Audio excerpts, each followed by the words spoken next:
Bienvenue à La santé au-delà des mots, un rendez-vous avec des gens passionnés du réseau de la santé. Votre hôte, Jean-Pierre Gagné, lui-même médecin, vous fera partager sa passion pour le domaine et vous fera découvrir une foule d'invités et d'acteurs clés du réseau. Voici votre hôte, le Dr Jean-Pierre Gagné. Bonne écoute!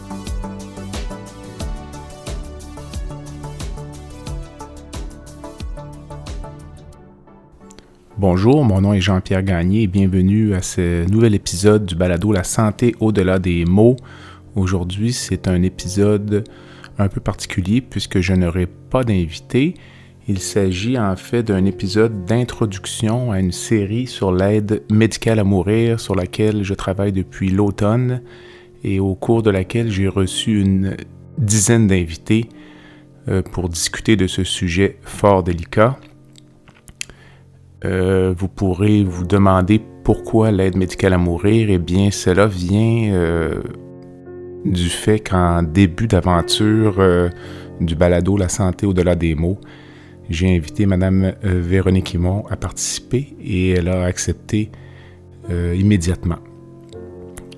Par la suite, j'en suis venu à la conclusion qu'il serait fort pertinent de faire une série complète sur l'aide médicale à mourir, puisque Mme Yvon, comme vous le savez sans doute, est la marraine de la loi sur les soins de fin de vie. C'est donc dans cette optique que j'ai amorcé cette démarche. Au cours de la série, vous entendrez des invités venant de plusieurs domaines et qui ont des expériences différentes à raconter. J'ai reçu des avocats spécialisés en droit médico-légal. J'ai reçu, comme je le mentionnais, Mme Véronique Yvon.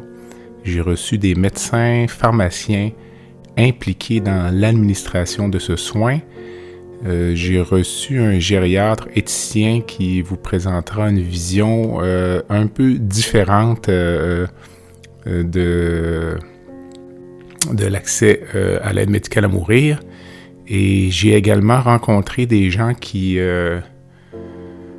ont une expérience personnelle avec l'aide médicale à mourir, soit qu'elles veulent y avoir accès, soit qu'elles ont accompagné quelqu'un dans ce périple.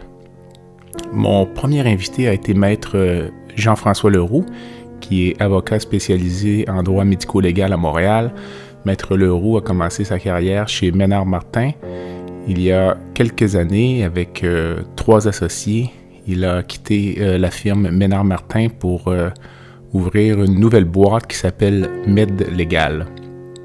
Maître Leroux était, à mon avis, un excellent premier invité puisqu'il a une vaste expérience dans le domaine et il permettait ici de mettre la table pour les entrevues suivantes. Comme première question, j'ai demandé à Jean-François de nous expliquer un peu les bases légales et historiques de l'aide médicale à mourir. L'historique de l'aide médicale à mourir au Québec, là, pourquoi on en est rendu là aujourd'hui? Ça date de quand? Puis les grandes affaires. Oui, les grandes affaires. Ben, en fait, au Québec, on est toujours dans le Canada. Donc, l'historique de la question... Et canadienne. Au Québec, on la vit, en fait, sur 2 fronts. Donc, okay. on l'a vu. Il y a comme un historique québécois, puis un historique canadien. Si on débute par l'historique canadien, ben le premier débat qui a eu lieu sur la question de l'euthanasie, c'était sous Rodriguez en 93, où, pour la première fois, donc, une citoyenne portait à la Cour suprême la question de savoir si un dispositif pouvait être mis en place pour qu'elle puisse s'administrer elle-même une solution, une substance pour mettre un terme à ses jours alors qu'elle souffrait de sclérose latérale amyotrophique. Et à l'époque, dans un jugement donc partagé, un peu comme on a vu récemment dans Mike Ward, à 5 contre 4, la Cour suprême avait pris la décision de ne pas permettre cette pratique-là et d'interdire le suicide assisté et de maintenir cette interdiction-là au Code criminel. Alors ça, c'est, si tu veux, le premier gros morceau en 93. Ensuite de ça, sur cette question-là, au début des années 2000, il y a le Collège des médecins, si on revient au Québec, qui a produit une étude dans laquelle on se questionnait sur les soins appropriés. Quels sont les soins appropriés que ce soit en fin de vie, mais aussi en début de vie. Le collège se questionnait, entre autres, sur les pratiques en néonatologie. Il y avait aussi un film qui avait été publié à l'époque par l'ONF qui était Médecine sous influence, où est-ce qu'on regardait un peu le genre de pression qu'on imposait aux parents d'enfants prématurés de tout faire dans certains milieux pour essayer de les sauver, alors qu'après, il y avait parfois des séquelles importantes qui étaient associées au statut. Et dans les médias, toujours, il y avait Benoît Dutrisac des Francs-Tireurs qui avait accompagné une citoyenne québécoise qui avait été recevoir l'aide médicale à mourir en Suisse. Donc, tout ça, ça avait mené le collège à se questionner sur quels sont les soins appropriés. Et le collège avait posé la question s'il n'y avait pas d'interdit juridique en lien avec, par exemple, l'euthanasie. Est-ce que vous jugez qu'il y a des situations cliniques qui pourraient justifier de le faire? Et dans une très grande proportion, les médecins avaient répondu par l'affirmative à cette question-là, comme quoi qu'ils se sentaient à l'aise dans certaines situations de le faire. Et boule de neige, il y a eu éventuellement une commission qui a été mise en place pour se questionner là-dessus, donc mourir dans dignité. Et éventuellement, on a fait un débat qui nous a permis d'adopter une loi qui relève de la santé, dans les compétences de la santé du Québec, parce que ça, c'était toute une affaire, là, de prendre une loi qui contournait un peu le code criminel, qui est de juridiction fédérale, pour adopter une loi dans la compétence provinciale de la santé. Et c'est cette loi-là qui a mis en place la base du modèle d'aide médicale à mourir pour les gens qui présentent une condition de santé qui est associée à la fin de vie. Et en parallèle, en 2015, donc cette loi-là a été adoptée 2014-2015, et en parallèle, il y a une autre cause qui a été montée au Canada à la Cour suprême, qui est l'affaire Carter, où est-ce qu'une citoyenne donc demandait le droit d'avoir accès à l'aide médicale à mourir, alors qu'elle-même se trouvait dans une situation comme Sue Rodriguez, elle souffrait de sclérose latérale amyotrophique. Et là, ce qui est fascinant, c'est que la juge qui avait signé le jugement minoritaire dans l'affaire de Sue Rodriguez, qui était Beverly McLaughlin, a repris les mêmes motifs ou à peu près que son jugement dissident, mais pour la majorité, en fait, pour l'unanimité. On va présumer que ce n'est pas de la paresse intellectuelle. Oui, c'est ça. Hey, moi, j'ai déjà tranché ça en 93. J'ai pas besoin de me reposer la question. Non. C'était vraiment un jugement étoffé, là, où est-ce qu'en fait, les tribunaux d'instance, le tribunal d'instance inférieure, donc la cour, l'équivalent de la cour supérieure, mais en Colombie-Britannique, avait donné gain de cause à Mme Rodriguez, à Mme Carter. Et à la cour d'appel, en fait, la cour d'appel, eux, avaient, si je peux dire, fait preuve un peu de paresse. Ils ont dit, non, nous, là, la Cour suprême a déjà statué là-dessus en 93, on n'a pas l'autorité pour renverser leur décision, donc on se prononce pas, on envoie ça tout de suite à la Cour suprême. Et c'est là où, finalement, l'article du Code criminel qui interdit le suicide assisté a été invalidé. Et là, le fédéral a été donc confronté à l'obligation d'adopter un nouveau régime pour avoir accès à l'aide médicale à mourir, dans le respect de la décision de Carter. En parallèle que nous, on avait déjà notre loi. La loi qu'ils ont adoptée était très, très similaire à celle que nous, on avait déjà. Et c'est dans cette foulée-là qu'on a vécu dans une société où l'aide médicale à mourir était réservée uniquement aux gens qui étaient en situation de fin de vie, ou pour la loi fédérale, on référait à la notion de mort naturelle raisonnablement prévisible. Mais honnêtement, pour les fins du podcast, je pense qu'on pourrait tous parler de fin de vie, puis ça va être plus clair pour tout le monde. Et même si, en théorie, il pouvait y exister des petites nuances entre les deux notions. Mais bref, c'est de cette façon-là qu'on s'est retrouvé avec un critère qui limitait l'accès aux gens qui étaient en fin de vie, ce qu'on a contesté à travers la cause de la Dutruchon et qui a été entendu par la juge Baudouin, donc en janvier puis en février 2019, suivi du jugement en septembre, où le critère de fin de vie a été invalidé comme étant nécessaire pour avoir accès à l'aide médicale à mourir. À certains égards, j'ai souvent l'impression que la pratique d'un avocat en droit médico-légal peut s'apparenter à celle d'un médecin, dans la mesure où nous sommes confrontés aux souffrances des gens sur une base quotidienne. Et j'ai demandé à Jean-François comment il percevait ou vivait cette réalité au quotidien. Dans ton travail au quotidien, trouves-tu qu'il y a comme une quantité maximale de souffrance que tu es capable d'absorber? Est-ce qu'il y a des journées où tu arrives chez toi le soir, tu te dis là, c'était assez, là. Ça me c'était pas mal, là. Ouais. Ben, tu vois, il y a des similitudes dans notre travail avec la médecine, mais en même temps, il y a des différences qui sont importantes. Donc, c'est-à-dire, quand les gens viennent nous voir, l'épisode aigu est terminé. Là. OK. Ils viennent nous voir parce que la crise a passé. Il y a un peu, ça s'est un peu cristallisé leur situation. Donc, j'ai quand même pas là, la prétention de comparer ce qu'on fait avec un intensiviste ou avec quelqu'un qui travaille aux soins palliatifs ou des choses comme ça. Cela étant dit, dans ma pratique, récemment, on a accompagné des gens qui ont fait des demandes d'exemption constitutionnelle pour recevoir l'aide médicale à mourir. Alors, ça, c'est des gens qui étaient là, en phase aiguë, si tu veux, de leurs conditions chroniques, avec des souffrances importantes qui n'étaient pas en mesure de soulager. Et là, notre rôle était d'aller chercher des jugements pour leur permettre d'avoir accès à l'aide médicale à mourir. On a fait ça pendant presque 12 mois. Et ça, je dois t'admettre que ça a été difficile. Là. On en a fait plusieurs, là, au-delà d'une dizaine de C'était personnes. suite au jugement Gladu-Truchon. Oui, où est-ce que là, les citoyens, pour avoir accès à l'aide médicale à mourir, s'ils ne rencontraient pas les critères, entre autres de fin de vie, ils devaient obtenir la permission d'un juge le temps qu'on adopte la nouvelle loi. Okay. Et là, ben, on a accompagné beaucoup de gens qui avaient toutes sortes de problèmes, là, ça allait là, de la sclérose en plaques, bon, par exemple, d'autres problèmes là, de maladies chroniques, diabète, neuropathie diabétique, Parkinson avancé. Et là, ben, on accompagnait les gens dans leur souffrance au quotidien. Puis on écrivait les procédures pour leur permettre d'avoir accès à la médicale à mourir. Donc, honnêtement, ça a été difficile, mais en même temps, ça a été vraiment gratifiant.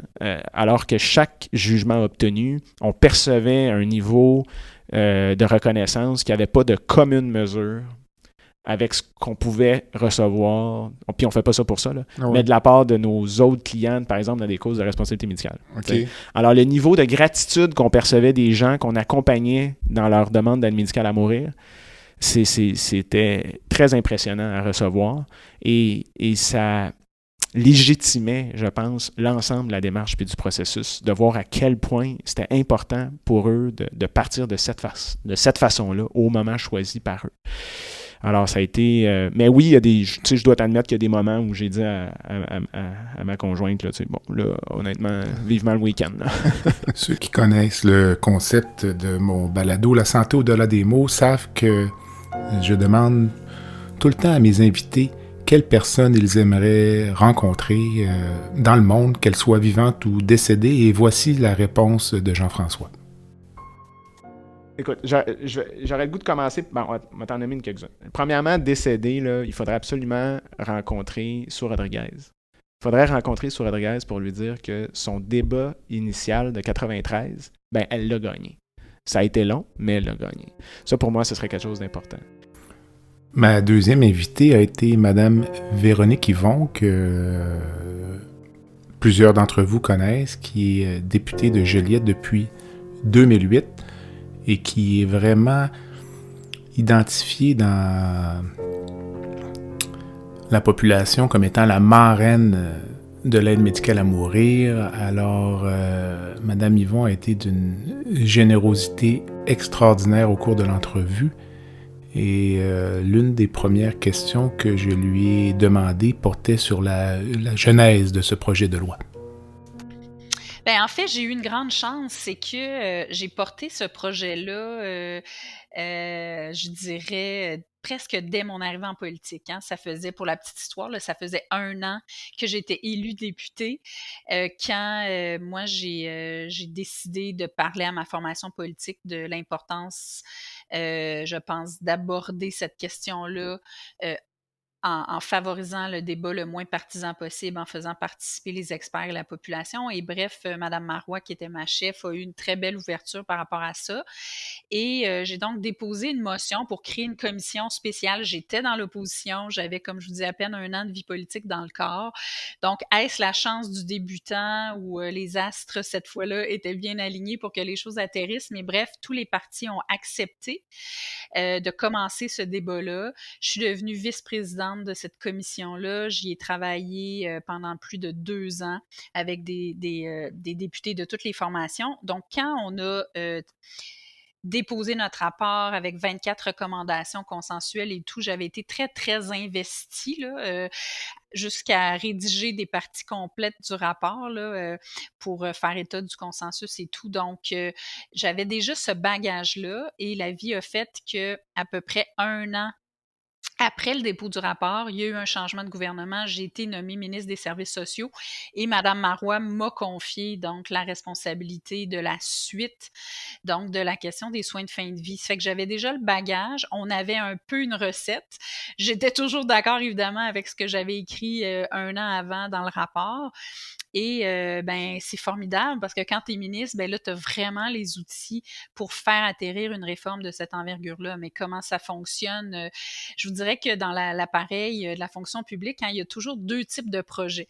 Il y a des projets qui sont vraiment sous l'impulsion du politique, des ministres qui arrivent avec leurs idées, avec le gouvernement qui a ses idées, puis là, on les fait atterrir. Puis il y a des fois l'administratif qui va arriver en disant ça, ce serait un changement important parce que sur le terrain, on sent qu'il y a des irritants. Donc, il y a les deux. Ça, c'était vraiment une impulsion, évidemment, gouvernementale et ministérielle qui venait de moi et de l'équipe, donc, de notre gouvernement. Et puis, comment ça fonctionne? Ben, on a toute une équipe. Moi, il y avait des gens, évidemment, de la direction des affaires juridiques. Il y avait le sous-ministre responsable de tous les enjeux éthiques. Il y avait une portion qui était sur l'organisation des services. Donc, pour vous donner une idée, là, on se réunissait, on pouvait être des fois 10-12 autour de la table avec des gens du ministère, des différents services.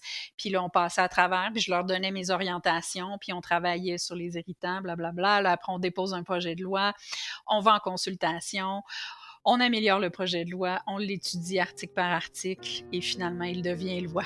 Fait que c'est un long processus. J'ai ensuite demandé à Mme Yvon quelles étaient ses motivations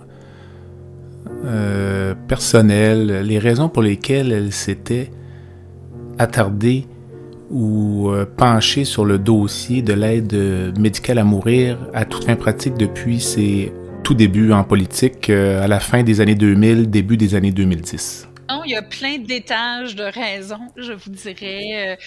Puis il y a comme eu une rencontre entre ces différentes raisons-là. Ben d'abord, moi, depuis mes études en droit, toutes les questions de droit médical, droit de la santé, éthique, c'était des sujets qui me passionnaient. Donc, toutes les questions de responsabilité médicale. Puis, donc, dans la foulée de mes études en droit, je me suis beaucoup intéressée à ça. Pendant que j'étais en droit, l'arrêt de la Cour suprême sous Rodriguez était sorti avec un jugement extrêmement serré, 5-4 pour donc maintenir l'interdiction au code criminel. Alors, c'est des choses qui faisaient partie de mon bagage académique, je vous dirais. Ça a toujours continué à m'intéresser. Ensuite, ben je l'ai vécu personnellement. J'ai accompagné 2 personnes en fin de vie proches de moi et donc ça m'a fait voir toute la complexité de la fin de vie. Des fois, on pense que c'est simple, la fin de vie. Mourir, ce n'est pas toujours simple. En effet. Ça peut être accompagné de très grandes souffrances. Et il y a des gens qui vont avoir des morts absolument extraordinaires.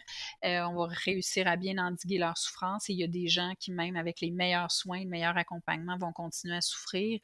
Alors, cette expérience personnelle-là, avec des gens proches de moi, je dirais dans l'année avant mon entrée en politique, c'est sûr que ça a laissé sa trace et ça a fait mijoter le fait que si moi, je pouvais avoir le pouvoir de changer les choses, en tout cas, ça vaudrait la peine d'analyser tout ça. Puis finalement, il y a aussi le fait que moi, j'étais très, très... quand j'ai décidé d'aller en politique, j'étais vraiment convaincue qu'il y a un pouvoir très fort qui nous est confié par les citoyens et qu'on doit refléter ce pouvoir-là comme élu et qu'on doit prendre nos responsabilités, même quand c'est des enjeux très sensibles et très difficiles. C'était une conviction profonde, pas juste en lien avec cet enjeu-là, mais plus globalement, que c'était pas le rôle des tribunaux, qu'on devait pas s'en laver les mains quand il y a des questions difficiles qui se pointent. Et donc, quand je suis arrivée en politique, dans les mois qui ont suivi, je dirais à l'automne, là, ben, moi j'ai été élue fin 2008, puis dans l'année 2009, à l'automne 2009 particulièrement, là, il y a eu beaucoup de représentations. Il y a eu Ghislain Leblond à Québec qui a une forme de sclérose très avancée, particulière.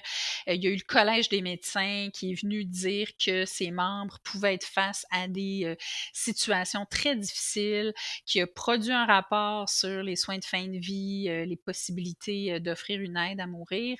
Donc, il y avait comme un contexte qui faisait que la question est revenue en avant de la scène. Et moi, comme je vous ai dit, j'ai décidé d'être conforme à mes principes, de savoir que quand il y avait un enjeu sensible comme ça, en plus, vu la sensibilité personnelle et je dirais académique que j'avais acquise par rapport à ça, c'est ce qui a fait que je suis allée frapper à la porte de mon caucus, de Mme Marois, pour dire je pense qu'il faut absolument faire quelque chose avec ça.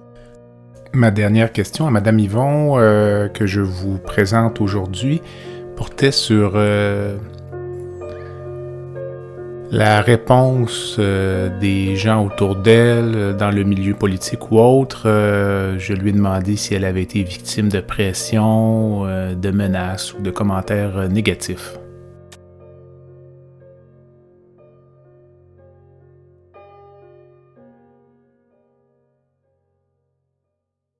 Là, il y a des gens qui m'avaient dit: «Mais mon Dieu, tu réalises pas dans quoi tu t'embarques, puis là, il va avoir» c'était presque comme si, on allait assister à une guerre civile au Québec entre les 2 clans, puis que, mon Dieu, il y avait des gens qui allaient se déchirer là-dessus, puis qu'on passerait jamais à travers, puis que j'étais donc naïve de penser qu'on pourrait avoir une commission transpartisane, garder un esprit transpartisan, puis trouver des consensus.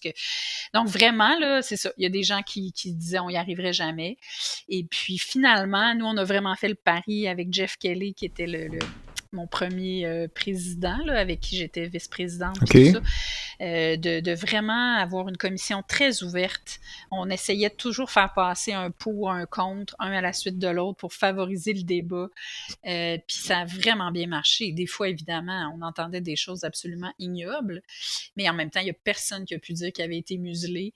On avait même des périodes de micro ouverts à la fin où des gens qui se présentaient le jour même. On avait fait une tournée du Québec. On était allé dans 8 villes pour entendre les gens vraiment. C'est une expérience humaine formidable. Puis c'est ça. On avait même des gens qui pouvaient se présenter pour venir écouter puis qui finalement voulaient nous faire un commentaire en fin de journée, pouvaient aller le faire au micro. Fait que c'était Une des extrêmement choses ouvert que comme j'ai processus, réalisées et je rapidement en pense que c'est faisant c'est ce beaucoup aussi à la balado, source c'est à quel de la point fierté nous sommes collective, entourés de du gens consensus qu'on a qui ont des parcours personnels ou professionnels extraordinaires.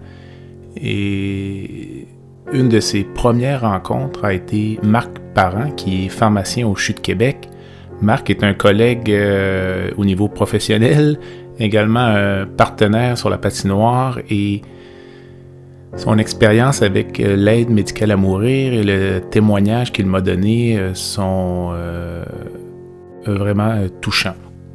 D'entrée de jeu, je lui ai demandé s'il avait un mantra, une devise ou une phrase qu'il dit souvent et à laquelle on peut l'identifier. C'est ainsi mon dada, c'est dire la réponse n'est pas dans le livre, elle est dans le patient. Parce que je pense que les pharmaciens doivent s'occuper des patients, pas d'une liste de pilules imprimée sur une feuille. Fait que ce que je te dis depuis plusieurs années à mes étudiants, c'est la réponse est dans le patient. C'est drôle parce qu'on enseigne un peu ça à nos résidents parfois aussi, là, qui sont en début de formation parfois, puis ils nous dressent le portrait du patient, puis le patient ne va pas bien parce que il a fait de la fièvre hier, il y a des globules blancs dans le sang qui sont augmentés, donc témoignant potentiellement d'un signe d'infection. Puis ils vont nous citer 3-4 paramètres paracliniques, puis on va voir le patient, puis on regarde son visage, puis on dit non, il va bien ton patient, tu sais. Puis c'est sûr que c'est pas nécessairement un préjugé, mais souvent on disait, mettons, quand tu allais voir une dame, puis t'arrives, puis généralement, si elles sont coiffées, maquillées, puis ont pris le temps de mettre du rouge à lèvres, c'est un signe en général que ça va quand même plutôt bien que plutôt mal dans bien des cas, ou parfois simplement demander au patient comment vous vous sentez. Là, vous sentez-vous mieux qu'hier au moins? Donc, ça rejoint un peu Absolument. Ça rejoint un peu ce que tu disais. J'ai ensuite demandé à Marc ce qui l'avait amené comme pharmacien à s'intéresser au domaine des soins palliatifs. Ben, comme beaucoup de choses dans une carrière, il y a des choses qui... Tu te mets le doigt dans un engrenage, puis tu t'y fais prendre, puis dans ce cas-ci, avec, j'allais dire satisfaction, c'était pas... Avec plaisir, mais c'est surtout avec satisfaction. Ben, comme je te mentionnais, j'ai été exposé aux soins palliatifs dès ma résidence, et on constate quand même que plusieurs médecins étaient peu à l'aise avec l'utilisation et l'ajustement des narcotiques. Et la société a un questionnement constant sur l'utilisation des narcotiques aussi. Alors, de développer cette expertise-là, c'était intéressant et on ne peut pas utiliser des narcotiques sans devenir rapidement très proche du vécu de ces patients-là. La douleur et l'intensité du moment qui est la fin de vie ou l'épreuve qui est une maladie terminale fait que tu as inévitablement, si tu as les oreilles ouvertes, les confidences d'une personne et tu deviens centré sur une personne à un moment de vie exceptionnel pour lequel il n'y a pas de préparation puis qu'il n'y a pas de deuxième chance. Donc, cette clientèle-là est riche. Moi, j'ai longtemps dit, et je pense toujours, que accompagner des patients en soins palliatifs, c'est des gens qui se préparent à mourir, mais qui nous apprennent à vivre parce qu'ils nous donnent une maudite belle leçon de choix fondamentaux. Pas beaucoup de bullshit dans ces derniers moments de la vie. On est centré sur ces vraies affaires. Tu avais, je pense, une des premières patientes que tu as accompagnées là, il y a 6 à 7 ans. Tu avais publié un texte. Là, je vais me permettre d'en lire un court segment. Quelle leçon de vie elle nous a offerte, des phrases empreintes de sagesse, de simplicité et de vérité. Je pratique en soins palliatifs depuis près de 30 ans. Je pense depuis longtemps que les patients qui se préparent à mourir nous apprennent à vivre.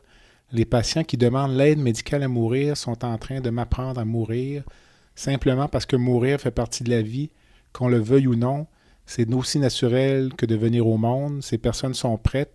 Elles savent que leur vie est faite, complète. Elles s'y sont préparées. Donc, c'est quelque chose que tu penses encore aujourd'hui, j'imagine? Absolument, c'est l'extrait que j'aurais choisi. Je pense que c'est ça l'école que mon contact avec les patients m'a enseigné. Mais c'est les patients qui nous l'enseignent et c'est de cette opportunité-là. Fait que pourquoi en soins palliatifs, c'est ça? Tu as ouvert la porte. Pourquoi l'aide médicale à mourir? Moi, je n'ai pas choisi l'aide médicale à mourir. On a eu un débat de société. Comme tout le monde, j'ai fait ma réflexion personnelle. J'ai lu la réflexion des autres. Et quand on est rendu à l'aide médicale à mourir, c'est une grande question de respect. Respect de la dignité, respect de l'autodétermination des personnes. Lorsque l'on parle d'euthanasie ou d'aide médicale à mourir, on met souvent ce soin en opposition avec les soins palliatifs, comme si les pénuries ou l'offre de services insuffisante en termes de soins palliatifs amenait finalement une expansion de l'offre d'aide médicale à mourir. J'ai donc demandé à Marc de me donner sa perception de ce soin très particulier qu'est l'aide médicale à mourir. Avant que l'aide médicale à mourir soit possible, j'avais l'impression qu'on faisait une pas pire job en soins palliatifs pour soulager les symptômes. Puis c'est ce que la littérature dit, qu'on est bon pour soulager dans à peu près 80% des cas. L'impression qu'on faisait peut-être même un petit peu mieux que ça. Et on avait de temps en temps des patients qui nous disaient « Pourriez pas me donner la petite piqûre? » Et ça allait rarement beaucoup plus loin. D'abord, c'était un cul-de-sac. Fait qu'on ne pouvait pas y aller. Et quand on regarde les patients qui nous font des demandes d'aide médicale à mourir, c'est pas des patients qu'on a... En tout cas, la majorité de ceux que j'ai eus, presque la totalité, n'étaient pas des patients chez qui c'était un échec des traitements pharmacologiques. C'est vraiment le concept de la souffrance de ce moment-là. Et c'est un mélange. Là. Les variables que je présente, ce n'est pas une ou l'autre, c'est un mélange de plein de choses, de souffrance de cet état-là, de ne pas vouloir vivre l'agonie des derniers jours, de ne pas vouloir l'imposer aux autres, de l'image qu'ils ont d'eux-mêmes qui n'est pas acceptable, de la notion de la dignité qui est une réponse bien personnelle. Donc, c'est un mélange de tous ces facteurs-là qui les amènent à décider du choix qu'ils vont faire pour leur fin de vie. Alors, c'est vraiment un ensemble de variables qui est extrêmement complexe et qui suis-je pour les juger? C'est ça, je pense, qui est l'élément le plus fondamental. Je peux bien avoir mon opinion, est-ce que je veux l'aide médicale pour moi-même? Mais qui suis-je pour juger du critère d'acceptabilité d'un autre? Même la douleur, aussi prétentieusement qu'on peut prétendre d'évaluer la douleur et de la traiter puis de trouver une dose proportionnelle à cette douleur-là, la douleur, il y a une seule personne qui la sent, c'est la personne qui la subit. C'est jamais le soignant. La souffrance, pour moi, présente à peu près le même paradigme. Ce qu'une personne vit intérieurement, Je peux pas le vivre, puis même si je le vivais, la façon dont je l'interpréterais serait différente. Fait que quand je parle de respect, pour moi, c'est de faire confiance à la personne humaine qui vit cette expérience humaine qui sera la dernière ou une des dernières. C'est vraiment une question de respect qui me semble extrêmement fondamentale. Alors, je ne me sens pas dans une position pour juger ça, porter un jugement là-dessus. Et on sait que des personnes dans des situations de fin de vie qui ne veulent pas vivre ça auparavant, de façon anecdotique, passaient au suicide elles-mêmes parce qu'elles ne voulaient pas vivre ça de façon non encadrée, de façon violente parfois, ou même rataient leur cours. Je ne veux pas en faire un point majeur, mais c'est des choses qu'il ne faut pas faire l'autruche non plus. Non, c'est ça. Alors, je pense que l'aide médicale à mourir permet d'atteindre une situation. Puis je reviens au dénominateur fondamental. C'est, moi, des patients que j'ai accompagnés, et quand on parle aux autres intervenants qui en font, c'est la sérénité de ces personnes-là. C'est pas des personnes déprimées, c'est pas un festival de larmes, c'est d'une sérénité apaisante pour les soignants. La sérénité des patients devient la sérénité des soignants et de leurs proches.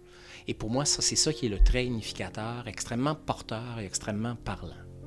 Une des dernières questions que j'ai posées à Marc et que j'ai posées d'ailleurs à tous mes collègues médecins qui administrent l'aide médicale à mourir et leur expérience personnelle, comment ils vivent ce moment, la journée où ils doivent offrir ou administrer l'aide médicale à mourir à un malade. Je suis dans l'état d'esprit que ma première patiente m'a appris. Je suis arrivé à l'étage de soins palliatifs où cette dame-là, elle sortait du bain tourbillon. Puis je savais pas trop quoi lui dire. Fait que j'ai dit, bonjour, comment ça va? Puis elle m'a dit, c'est une magnifique journée. Aujourd'hui, je prends ça 1 heure à la fois. Et elle avait ce sourire radieux qui a donné tout son sens. Alors, c'est ce qu'elle m'a appris, puis c'est comme ça que j'aborde chaque cas en me disant que c'est ce qu'elle veut, c'est ce qu'elle va recevoir, puis on le fait dans cet esprit-là. C'est la journée où elle va être libérée de ses souffrances, c'est ça qu'ils nous demandent, c'est ça qu'on leur offre. Alors, c'est une belle journée. J'ai ensuite reçu Dr Félix Pajot, qui est gériatre et éthicien au CHU de Québec, Université Laval. Dr Pajot a témoigné devant la commission spéciale sur l'évolution de la loi sur les soins de fin de vie et sa position est vraiment opposée au témoignage que vous pourrez entendre dans le balado. Il m'apparaissait quand même important de parler avec Dr Pajot pour avoir vraiment une opinion différente, une vision différente des choses. Essentiellement, Dr Pajot s'oppose à l'accès à l'aide médicale à mourir via des directives médicales anticipées pour les personnes inaptes. Il s'agit spécifiquement du sujet qui était devant la commission spéciale sur l'évolution de la loi sur les soins de fin de vie et son témoignage est donc particulièrement intéressant à cet égard. J'ai tout d'abord demandé au Dr Pajot les origines de son implication dans le dossier de l'aide médicale à mourir.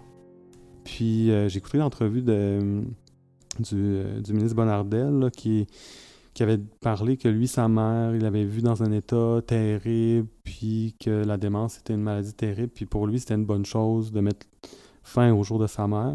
Ce qui m'avait quand même percuté, là. J'essayais de me placer dans cette situation-là où mes propres parents auraient une démence avancée. Je me disais, est-ce que je vais vraiment pousser pour qu'ils se fassent tuer ou qu'on mette fin à leur jour à cause de leur maladie, ou plutôt, je vais essayer de forcer pour qu'on ait des soins de qualité. Parce que nous, c'est beaucoup la problématique en gériatrie, c'est qu'on manque de ressources. J'ai ensuite demandé à mon invité comment la mort était perçue dans notre société et s'il n'y avait pas, à certains égards, un déni de la mort. Je pense que c'est un peu le problème dans nos sociétés actuelles où on pense que la mort, effectivement, c'est juste une autre étape, puis les gens vont mourir autour de nous, puis c'est pas bien grave. Ça, c'est ce qu'on appelle le déni de la mort ou le déni de la gravité de la mort. On voit ça beaucoup dans les sociétés où on est axé sur la production, on est axé sur l'efficacité, puis on se dit, un autre qui est mort, c'est pas si grave. Mais en fait, oui, chaque individu, à sa mort, entraîne le deuil d'individus autour de lui, que ce soit des proches, des gens qui sont seuls, qui sont à l'hôpital pour avoir vécu des décès fréquents à l'hôpital. Oui, à un moment donné, on continue à avancer, mais c'est des choses qui nous affectent quand même. Puis il faut reconnaître qu'il y a une cassure, il y a une brisure dans la mort. Sans la mettre sur un piédestal par rapport aux autres événements dans la vie, ben, entre mourir et acheter un char, ou entre mourir et commencer l'université, c'est quand même, il y a une différence. Puis entre naître et mourir, ben, il y a quand même des choses qui commencent à se ressembler. Donc, il y a des événements comme ça dans la vie qui marquent le début, la fin, puis le continuum dans la vie. Fait que la fin de la vie, c'est quand même quelque chose, le point final. Fait qu'il y a quelque chose de grave qu'il ne faut pas oublier. Fait que je pense que c'est le déni de la gravité. Puis il y a des gens qui se sentent aussi tout puissants face à la mort, qui se disent ben ça m'arrivera pas. Fait que ça arrive juste aux autres, puis le jour que ça m'arrivera, ça va bien aller. J'ai ensuite demandé à Félix sa perception des médecins ou des autres professionnels de la santé qui administrent l'aide médicale à mourir, car ceux-ci font souvent état du sentiment de satisfaction ou de devoir accompli qui est lié à l'administration de ce soin. Ben en fait, je trouve ça intéressant, cette perspective-là. Puis c'est une de mes intentions futures de faire une étude des gens qui administrent souvent l'aide médicale à mourir pour comprendre cette perspective-là. Parce qu'honnêtement, je la comprends difficilement, là, comme être humain à plusieurs reprises. Mais peut-être si le patient est extrêmement souffrant, puis par empathie, on veut éviter aussi une sédation palliative. Ce qu'un collègue m'a dit, il m'a parlé même du regard de gratitude du patient, ouais, c'est quelque chose. Au dernier moment, honnêtement, j'ai comme une incompréhension par rapport à cette vision-là de dire je suis en train de mettre fin au jour de quelqu'un, puis ça me rend heureux. C'est comme un peu j'ai quand même un certain malaise par rapport à ça, mais peut-être que je connais pas assez. Puis je pense qu'effectivement, comme je disais un peu plus tôt, si la personne le demande de façon autonome puis bien sentie, pas nécessairement réfléchie, parce qu'effectivement, l'aspect rationnel n'est pas toujours là à 100%, mais l'aspect senti est important aussi, puis que la souffrance est intolérable, puis qu'on n'a pas d'autres moyens, soit l'aide médicale à mourir ou la sédation palliative, peut-être que je comprends qu'il y a une certaine satisfaction. Le problème que je vois par rapport à la personne qui a une démence, c'est qu'elle ne pourra pas vraiment nous le dire. Peut-être qu'elle va lutter contre les soins aussi quand on est en train de faire l'injection. Nos patients en gériatrie, souvent, n'aiment pas se faire des traitements ou être manipulés. Donc, des piqûres, des injections, des infiltrations. Donc, ça, c'est mon premier malaise. L'autre malaise aussi, c'est que la personne n'est pas tout à fait consciente de ce qui arrive à 100% parce qu'elle est rendue inapte. Donc, ce regard-là, ça risque de ne pas être là. Fait que j'ai un autre malaise ici. Puis c'est ça, c'est la conception du soin. C'est quand même un soin particulier, là. Je pense que de définir ça comme un soin, ça a été pour moi une erreur conceptuelle, là, dans le sens où habituellement un soin c'est pour maintenir la santé. Dans la mort, la personne est par définition au plus extrême de la maladie, parce que le finir d'une maladie, c'est la mort. Donc on n'est pas en train de traiter une maladie. Peut-être qu'on traite une souffrance, mais pour la personne qui a une démence, encore là, quelle souffrance? La souffrance de qui? Cette vision-là capacitiste, cette vision sociétale. Donc, on traite un peu une souffrance sociale projetée dans l'avenir par la personne qui se voyait perdre des capacités. Donc, on traite la personne qui est même plus là. Il y a plusieurs malaises autour de ça. Lorsque l'on parle d'euthanasie ou d'aide médicale à mourir, on parle souvent de risque de dérive. Vous entendrez parfois parler du concept de la pente glissante. Et je me devais donc de poser cette question à mon invité, Dr Félix Pajot. Bon. Ça, c'est un aspect. Ensuite, la toute-puissance de la médecine, puis aussi la bienveillance qu'on porte aux médecins. Il y a tout ça de bon qu'on pense qu'un médecin prend toujours la bonne décision pour le patient avec la plus grande ouverture et compassion possible. Malgré qu'en réalité, malheureusement, on est quand même des êtres humains, on a toutes sortes d'obligations en pratique, c'est-à-dire de voir le plus de patients possible, d'hospitaliser le moins longtemps possible les patients, d'utiliser le moins possible de lits à l'hôpital, d'aller le plus rapidement possible, donc de vider l'urgence rapidement aussi. Donc, il y a toutes sortes d'obligations cliniques qui font qu'on n'a pas toujours nécessairement l'intérêt du patient central dans notre décision, pour plusieurs raisons que je viens de mentionner. Puis aussi, ça, c'est un aspect qui peut entraîner des conflits d'intérêts. Donc, un médecin qui se dit, le patient a signé son document, il est d'accord pour l'aide médicale à mourir. Est-ce qu'il est très souffrant? Peut-être, j'ai besoin d'un lit. OK, on va faire l'aide médicale à mourir. C'est un risque quand même, surtout si on se met dans une perspective pratico-pratique de dire, là, on a un patient qui bloque un lit, on a un soin, on le fait, patient est sorti, on a un lit. Mais c'est oublier toutes les autres limitations plus éthiques. Mais il y a quand même ce risque-là de conflit d'intérêt pour l'équipe soignante, l'équipe médicale, les gestionnaires qui pourraient mettre la pression pour libérer des lits.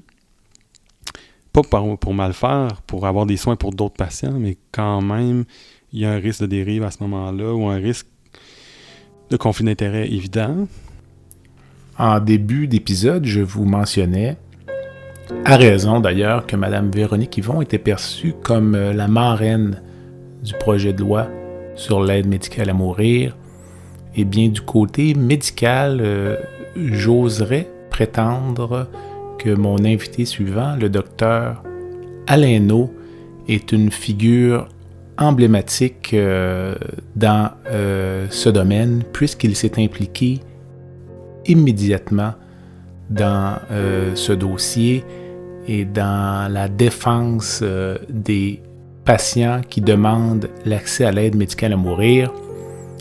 L'une de mes premières questions était donc de demander à Alain s'il était ce qu'on appellerait en anglais un advocate, soit un promoteur ou un défenseur de l'aide médicale à mourir. Tu sais, Jean-Pierre, tu as fait référence, ça fait plus de 150 interventions médiatiques et congrès, présentations que je fais depuis le tout début, depuis la toute première entrevue d'ailleurs que j'avais donnée à l'époque à Radio-Canada en mars 2016, parce que j'ai été le premier médecin au Canada à parler de son implication dans l'aide médicale à mourir. Et c'est ce qui a lancé un peu à ce moment-là le bal médiatique. Je ne suis pas un défenseur ou un promoteur de l'aide médicale à mourir. Hein? Et dans chacune de ces interventions-là, moi je le dis toujours très clairement, jamais vous ne m'entendrez dire que l'aide médicale à mourir est la meilleure façon de mourir. Je n'ai jamais fait la promotion de l'aide médicale à mourir. Par contre, j'ai toujours défendu le droit des malades de choisir librement ce qui leur convient comme fin de vie, parmi les options qui sont légitimes et légales. Et quand on parle d'options légitimes et légales, l'aide médicale à mourir en est une depuis maintenant décembre 2015 au Québec. Hein. Alors, c'est ce droit-là à l'autodétermination que j'ai toujours défendu à travers mes interventions pour l'aide médicale à mourir. Et c'est important pour l'aide médicale à mourir de le faire pour démystifier ce que c'est encore, même si ça fait... depuis 2009 au Québec qu'on en parle, même si c'est en vigueur depuis bientôt 6 ans, il y a encore tellement de mythes et de faussetés qui circulent sur le sujet de l'aide médicale à mourir que c'est important que le sujet soit bien expliqué à tout le monde, à la population au départ, évidemment, et même aux soignants, aux professionnels soignants, qu'ils soient médecins, infirmières, travailleurs sociaux, pharmaciens. Il y a encore beaucoup d'éducation à faire. Et la mission que je me suis donnée, c'est de porter la voix de ces malades-là qui ont recours à l'aide médicale à mourir et porter la voix des soignants qui les accompagnent dans ce soin-là ultime qu'est l'aide médicale à mourir. Donc ce n'est pas de la promotion de l'aide médicale à mourir, mais bien de la défense de l'intérêt des malades à faire et de leur droit à faire leur propre choix en fonction de leurs propres valeurs et de leurs propres convictions. J'ai ensuite demandé à Alain, comme je l'ai fait d'ailleurs avec plusieurs de mes invités, ce qui l'avait amené à se pencher sur le concept d'aide médicale à mourir et sur l'offre de soins en euthanasie. Et il m'a ramené au tout début de sa pratique à Shawinigan. Et ma réflexion sur l'aide médicale à mourir, à moi, elle est partie tout de suite à ma 2e année de pratique à Shawinigan. OK, quand même. Donc, c'est pas arrivé en 2009 avec la commission sur Mourir dans la dignité qui a été mise en place au Québec, là. Dans ma 2e année de pratique en médecine familiale à Shawinigan, j'ai accompagné un patient qui avait une sclérose latérale amyotrophique, maladie de Lou Gehrig, qu'on appelle maintenant. Les gens connaissent le Ice Bucket Challenge, là, la SLA. Et comme jeune médecin, je ne connaissais pas ça, la SLA, j'en avais jamais vu. Et c'est un malade que j'ai accompagné là, vraiment jusqu'à la toute fin. Et sans raconter toute l'histoire, pour le faire de façon très brève, là, c'est la seule famille qui avait mon numéro de téléphone à la maison, parce que à l'époque, on n'avait pas de téléphone cellulaire. Hein. Et la dame pouvait m'appeler n'importe quand, et le malade était rendu vraiment à la toute fin de la maladie. Elle m'a appelé un vendredi soir à 10h. C'était la première fois qu'elle m'appelait. Elle m'a dit, je pense que mon mari va pas bien. Mais j'ai dit, j'arrive. Je savais que si elle m'appelait, c'est que ça allait vraiment pas bien, là. Et le malade était vraiment dans le dernier stade de la maladie, là. C'est-à-dire qu'il était dans son lit complètement depuis déjà plusieurs semaines. Il pouvait plus manger, il pouvait plus parler, il pouvait plus bouger. La seule chose qu'il pouvait faire, c'est ouvrir les yeux. Et quand je suis arrivé dans la chambre, j'ai encore en mémoire le regard de terreur, de frayeur. C'était pas de la douleur, là, c'était vraiment de la frayeur là, dans le regard, parce qu'il est en train d'étouffer. Parce que dans cette maladie-là, il n'y a pas d'atteinte il n'y a pas d'atteinte cérébrale. C'est ça. Hein? Et moi, j'explique la maladie à mes jeunes résidents en leur disant, imaginez-vous là, vous êtes en bonne santé, là, on vous attache sur une table solidement, hein, les bras, les jambes et le torse, là, on vous met un sac de plastique sur la tête et tranquillement, tous les jours, on le referme. Et c'est comme ça que vous allez mourir. Vous allez mourir étouffé parce que vos poumons ne respirent plus. Ils n'ont plus de muscles. Et le malade était rendu à ce dernier stade-là. Et je me rappelle vraiment le regard là, terrifié qui m'a fait à ce moment-là. Et la seule option qu'on avait à l'époque, c'était de l'amener à l'hôpital et de le sédationner. Alors, j'ai appelé une ambulance, je l'ai amené à l'hôpital, je l'ai sédationné. Puis déjà, avec ce malade-là, j'ai commencé à me dire, moi, pourquoi on est obligé de tout endurer jusqu'à la fin? Quand il n'y a plus aucun espoir et puis qu'on n'en peut plus. Et comme médecin de famille et en soins palliatifs, cette réflexion-là sur l'aide médicale à mourir, elle s'est nourrie tout au long de ma carrière par les nombreuses demandes d'euthanasie. Demande d'euthanasie, il y en a toujours eu. Hein? Les gens qui font des soins palliatifs là, le savent très bien. Là. Alors, si vous avez un médecin qui vous fait des soins palliatifs depuis longtemps et qui vous dit « je n'ai jamais reçu une seule demande d'euthanasie », dites-vous qu'il vous ment délibérément. Parce qu'il y en a toujours eu. Et des gens qui se suicidaient parce qu'ils n'en pouvaient plus, ça a longtemps existé. Des gens qui faisaient des grèves de la faim, des gens depuis longtemps, pour ceux qui en avaient les moyens, qui allaient mourir en Suisse, ça a toujours existé aussi. Et c'est pour éviter d'abandonner ces malades-là, dans le fond, qu'on a mis en place l'aide médicale à mourir. L'entrevue avec le docteur Alain Naud a duré près de 2 heures et je vous laisse simplement avec son mot de la fin. À l'origine étymologique du mot euthanasie, hein, ça vient du grec EU, et thanatos, qui veut dire belle mort. Et euthanasie, là, c'est la façon d'avoir une belle mort. Donc, moi, je n'ai pas de problème avec le mot euthanasie. L'aide médicale à mourir, c'est un acte d'euthanasie, hein, c'est clair. En Belgique, on l'appelle comme ça. Mais je ne l'utilise pas avec mépris, je l'utilise avec beaucoup de respect envers les gens qui éventuellement y ont accès. Deuxième pensée, c'est facile de débattre et de philosopher sur la souffrance et la mort quand ce sont les autres qui y font face. Tu comprends? Vous allez avoir plein de gens qui vont vous dire comment on doit mourir, ne pas mourir. Puis, hein? Alors, quand ce sont les autres, c'est facile là, de dire aux gens quoi faire. Hein? Puis l'Église catholique a une position. Hein? Vous pouvez mourir comme ça, mais surtout pas comme ça. Alors qu'encore une fois, on parle d'un soin qui est légitime et légal. Moi, ma position comme médecin, quand j'arrive avec un malade, c'est pas juste en soins palliatifs ou en aide médicale à mourir, là, c'est dans ma pratique quotidienne. Là. C'est pas d'imposer mes valeurs, mes convictions. C'est d'écouter la personne qui est en face de moi, de comprendre qui est cette personne, quelles sont ses valeurs, ses convictions, ses croyances à elle, et comment moi je peux l'accompagner là-dedans. Et la troisième pensée, on parle de la dignité de fin de vie, hein? Puis ça, dépendamment à qui tu poses la question, tout le monde a sa définition de la dignité de fin de vie, là, et pour l'Église catholique, clairement, il y a des fins de vie indignes et d'autres qui sont dignes, là.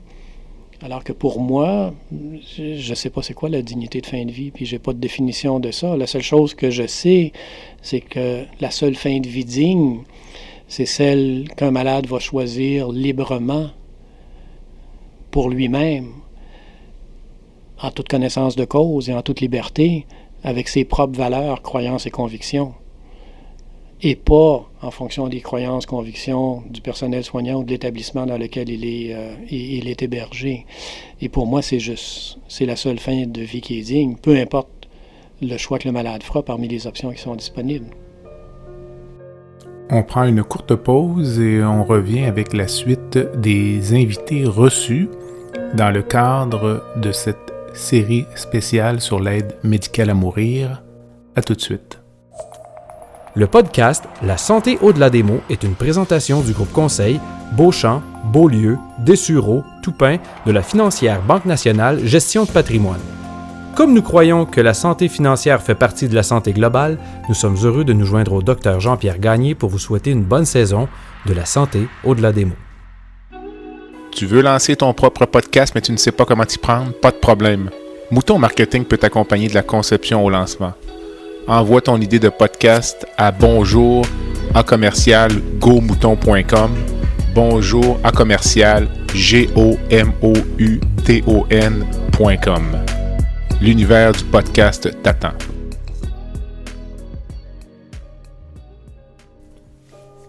Mon prochain invité a été M. Roch Viault. Roch est représentant dans le domaine pharmaceutique. Il travaille pour une compagnie impliquée dans le domaine de la chirurgie orthopédique qui est Dupuis Synthèse. Un ami m'a suggéré de contacter Roch puisque ce dernier a accompagné son père dans le processus de l'aide médicale à mourir. Au cours d'une entrevue très généreuse et très touchante, Roch m'a d'abord dressé le portrait de la maladie de son père. Mon père, à l'âge d'à peu près 80, il a eu le cancer de la prostate. Il a eu des traitements, ça a bien été. Quelques années après, il a eu le cancer de la vessie. Et puis, il a été opéré. Et puis, malheureusement, ils n'ont pas pu enlever les marges. Là, ils n'ont pas pu tout enlever. Fait que malgré le traitement, il n'y a pas eu de chimio, il y a eu de la radio, mais le cancer s'est propagé. Et puis, c'était quand même assez virulent. Là. C'était quand même assez rapide comme propagation dans son système.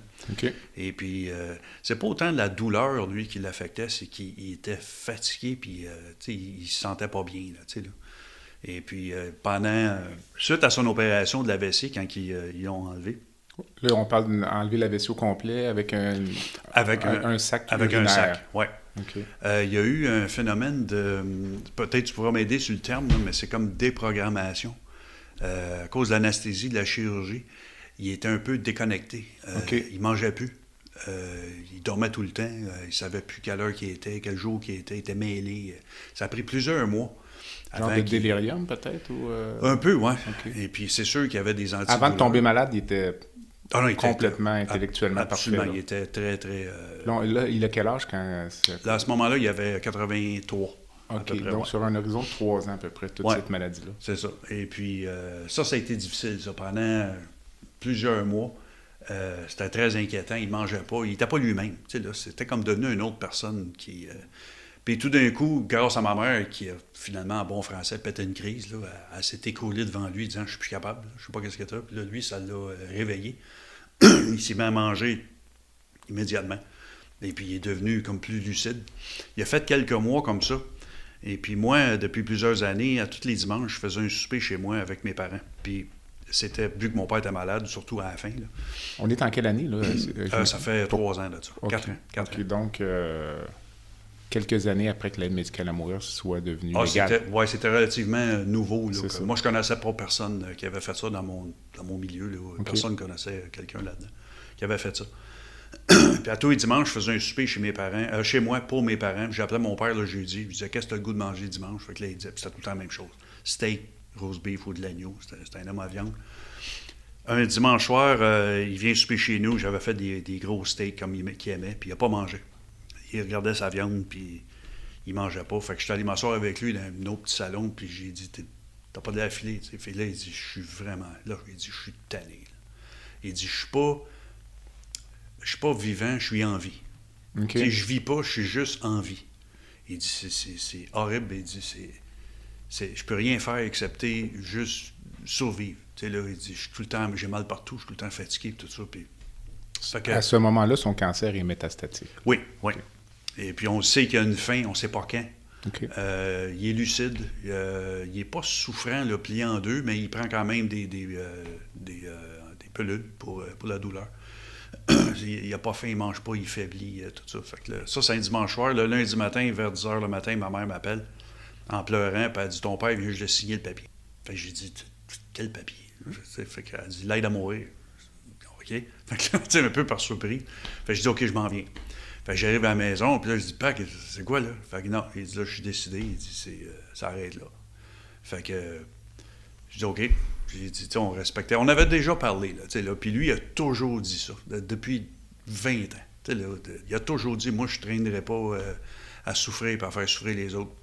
Mais que je vois que c'est fini, il m'a tiré sa plaque. C'était comme ça qu'il parlait. Là. Il disait ça à l'époque où ça n'existait pas. Non, ça n'existait même pas. À l'époque, il évoquait le suicide, peut-être, ou non. Dans ta tête? Non, il y a lui, 20 ans? lui, il disait ça devrait exister. Ils ont le fait pour des chiens. OK. Tu sais, là, comme... L'euthanasie. L'euthanasie. Il dit, on amène notre chien. Quand le chien est trop malade, on l'amène au vétérinaire puis on l'arrête de sa souffrance. Puis il dit, on le fait même pas pour nous. Il dit, ça n'a aucun bon sens. Mm-hmm. Fait que quand c'est devenu possible, lui, il disait, ça, c'est une très bonne décision. Je comprends. Fait que là, on a fixé un rendez-vous avec les médecins. Il y a 2 médecins qui sont venus, j'imagine, dans tes autres entrevues. Vous avez parlé du processus. Le processus. Fait que les 2 médecins sont venus. Mais toi, quand je m'excuse, juste pour revenir, quand ta mère t'appelle le lundi matin, toi, tu sais que c'est légal, que c'est maintenant disponible. Oui. Mais tu t'es jamais vraiment intéressé à ça parce que... non, pas encore. Pas ça de près encore dans l'actualité. Okay, non, c'est drôle parce que même si mon père était malade puis qu'on avait déjà parlé, même si c'était dans l'actualité, on n'avait pas parlé pour lui. Je comprends. C'était pas devenu un sujet là, qu'il ne nous avait pas averti, j'avais jamais emmené le sujet. Ça... Okay. Et, étrangement, à ce temps que tu en parles, ou une fois que c'est arrivé, on a dit c'est drôle qu'on n'a jamais parlé avant. Puis que c'est lui qui a initié la discussion. La discussion et l'événement. Là. OK. Fait qu'il a appelé, je pense que c'était je me souviens pas qui a appelé, CLSC. Puis en fait, tu peux passer par son médecin, là, mais il fait une demande. Oui, puis il y a 2 médecins qui sont venus. J'étais là lors de la visite, puis les médecins nous ont demandé, moi puis ma mère, de quitter, de le laisser seul. Puis, comme tu sais, il y a trois questions. Est-ce qu'il est lucide? Est-ce qu'il y a une maladie terminale? Puis est-ce qu'il a été forcé? Il a-t-il été encouragé par la famille? Mm-hmm. Fait qu'ils ont dit ça prend à peu près 1 heure. Fait qu'on dit on va aller en bas prendre un café, vous nous appellerez. Puis après 5-10 minutes, ils nous ont rappelé, ils ont dit OK, vous pouvez venir. Puis quand on est revenu, ils ont dit ton père, c'est le candidat idéal. Il est très lucide. Il y a une maladie terminale, c'est clair. Et il n'a pas été forcé du tout, ça vient vraiment de lui. Là. Est-ce qu'il était souffrant physiquement à ce moment-là? Oui. Okay. Ouais. Puis, pour ne pas souffrir physiquement, il prenait les pilules antidouleurs qui le rendaient amorphe, endormi. Il ne faisait rien excepté dormir. Il se levait, il mangeait, allait à la toilette, dormait. Okay. Quand il arrêtait de prendre les pilules pour pouvoir écouter la télé ou faire une activité, ben là, il avait trop mal. Fait que c'est pour ça qu'il ne trouvait pas que ça... Là, on est en 2018, mais si je reviens... Oui. Est-ce qu'il avait peur à l'époque? Parce que peut-être tu te rappelles, ça prenait un 2e consentement un peu plus tard dans le processus. Est-ce qu'il avait peur de devenir inconscient ou perdre sa lucidité dans le cours du processus? Oui. Puis de passer tout droit, entre guillemets? Passer tout droit, exactement. Lui, il avait peur de... Puis l'autre chose, c'est ma mère, c'est une femme ils ont été mariés au-dessus de 60 ans. Ma mère est très, très gentille puis dévouée à la famille et à son mari. Fait que mon père le savait que si il était resté, il se serait écroulé tranquillement, physiquement. Ma mère se serait tuée à s'occuper de lui. Puis il voulait pas ça. T'sais, il savait que lui, il avait une fin anyway, fait qu'il dit pourquoi j'amènerais ma femme avec moi dans ça. Ma mère se serait complètement vidée à s'occuper de lui, puis ça aurait été beaucoup plus traumatisant que l'aide à mourir, la manière que c'était arrivé pour nous. Là. Fait qu'il y avait le côté pour lui qui l'a fait, pour arrêter de souffrir, mais il y avait aussi beaucoup pour sa femme puis la famille, de ne pas être un fardeau. C'est ça que tu m'avais dit là, quand on en a parlé la semaine dernière, il l'a fait autant pour vous que pour lui, là, à certains égards.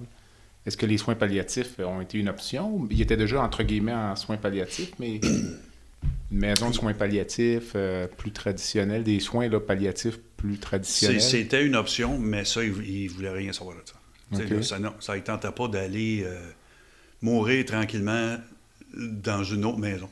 Tu sais, là, c'est comme ça qu'il disait ça. Il n'irait pas chez un autre gars mourir pour rire, qu'il disait tranquillement. Tu sais, là, il aimait mieux faire ça. Puis à l'époque, d'après toi, il restait combien de temps, là? Très dur à dire, ça. Quelques mois ou quelques semaines? Quelques mois, je pense. OK. Ouais. C'est dur à dire, par exemple, parce qu'il était très up and down. Là. Il y a des journées, là, même la journée que c'est arrivé, il était étrangement en forme. OK. Les gens disent, avec qui j'ai parlé, les gens disent que une fois que le processus est entrepris puis que les patients ont la confirmation que ça va avoir lieu, que les patients deviennent plus calmes puis sereins. Est-ce que tu as vécu ça avec ton père? Oui. L'anxiété s'en va, puis... Oui, il était soulagé. OK. Évidemment, lorsque l'on parle d'aide médicale à mourir, on parle d'un sujet grave, on parle de la mort, on parle de la souffrance, mais comme dans plusieurs domaines de la vie, des épisodes aussi graves, aussi douloureux que le départ d'un proche peuvent parfois aussi donner naissance à des épisodes plus amusants. Puis on a fait une grosse réunion de famille la veille. Ben, grosse réunion de famille, c'était notre petite famille, mais avec tu sais, les 2 enfants. Moi, j'avais ma copine, ma soeur avait son mari, et puis mon gars était là. Et puis là, on se contait des histoires, parce qu'on est une famille qui rit beaucoup. On fait beaucoup de blagues, on niaise beaucoup. Fait que, puis même ce soir-là, on riait beaucoup, puis on faisait des blagues. Et puis, on a fait un tour de table de... Mon père voulait savoir c'était quoi notre plan. En gros, on disait par où qu'on s'en va. Là. Moi, je vais prendre ma retraite à tel âge, je vais faire ci, je vais faire ça. Puis, quand je suis allé coucher mon père dans son lit, je l'ai installé. On est allé chacun notre tour faire un petit 10 minutes privé avec lui. Tu sais, là, comme un one-on-one. Et puis, il est arrivé 2 affaires drôles. La première, c'est... j'ai demandé, j'ai dit, t'es-tu anxieux? T'es-tu nerveux? As-tu peur? Fait, j'ai dit, tu sais que même si jusqu'à temps que tu aies la piqûre dans le bras, j'ai dit, tu peux changer d'idée, puis j'ai dit, tout le monde va respecter ça, pour on te ramène à la maison. T'sais. Il dit, la seule peur que j'ai, c'est que ça soit cancellé. OK. Là, c'est la seule inquiétude que j'ai, que j'arrive là demain, puis que pour une raison ou une autre, ça n'a pas lieu. Il s'en allait à l'hôpital, évidemment. Ça ne se faisait pas à la maison. Là. Non, c'est ça. On avait le choix entre faire ça à l'hôpital ou à la maison. Okay. Puis mon père a choisi à l'hôpital pour pas faire le traumatisme à ma mère d'avoir l'image de lui mort dans le lit. Okay. Il voulait faire ça à l'hôpital. Puis il nous a dit, vous pouvez venir ou pas venir. Il dit, je vous force pas à venir. Il dit, moi, de toute façon, moi, être là, puis 5 minutes après, moi, être mort. Là. Fait qu'il dit, vous n'êtes pas obligé de venir. Là. Fait que ma mère a dit, non, moi, être là. C'est sûr que je suis là. Fait que j'ai dit à mon père, moi, suivre main. Tu sais, là, si elle reste, je reste. Si elle s'en va, je m'en vais. Je dis, inquiète pas, moi, m'occuper de main. Il dit, OK. Ma soeur, elle a dit, parce qu'il y a 3 piqûres, une qui endort, l'autre qui paralyse, puis l'autre qui arrête le système cardiovasculaire, le cœur puis les poumons. Ma soeur a dit, m'a resté juste pour la première piqûre. Une fois qu'il dort, m'a quitté. Et puis, finalement, elle est restée jusqu'à la fin. Parce que c'était tellement bien fait. On en reviendra, mais j'arrive dans les détails de ça. Fait que quand j'étais allé coucher mon père, puis c'est ça qui m'a dit que la seule crainte qu'il y avait, c'est que ça soit cancellé. L'autre chose, c'est qu'il me tenait la main, puis il frottait ma main, puis il disait, en tout cas, Rock, il dit, j'ai rien qu'une chose à te dire. Fait que là, je dis, bon, lève là la phrase clé qui va me rester toute ma vie. Tu sais, le dernier moment avec mon père, il dit, tu te mettras de la crème parce que t'as les mains rugueuses. Fait que là, j'ai dit, c'est ça que t'as à me dire, là, tu sais, là, c'est ça ta phrase magique de fin de vie. Il dit, écoute, il dit, on s'est tout dit toute notre vie. Il dit, j'ai rien d'autre à te dire. Là. Il dit, on s'est tout le temps parlé à chaque fois. Puis il dit, on n'a rien à ajouter, j'ai pas rien à déclarer. Il dit, on se l'est dit au fur et à mesure. Fait qu'il dit, mets-toi de la crème. Alors, ceci terminait l'entrevue avec Rockview sur une belle note. Incidemment, lorsque j'ai demandé à Rock quelle personne il aimerait rencontrer, qu'elle soit vivante ou décédée, il n'a pas hésité une seconde. Il m'a mentionné qu'il aurait aimé revoir son père pour discuter encore de longues heures avec lui. Ma prochaine invitée a été maître Jessica Deschamps-Maheu, avocate spécialisée en droit médico-légal et qui travaille pour la firme Ménard-Martin à Montréal. Maître Deschamps-Maheu a effectué une maîtrise en droit médical dont le sujet portait sur l'accès à l'aide médicale à mourir chez les mineurs.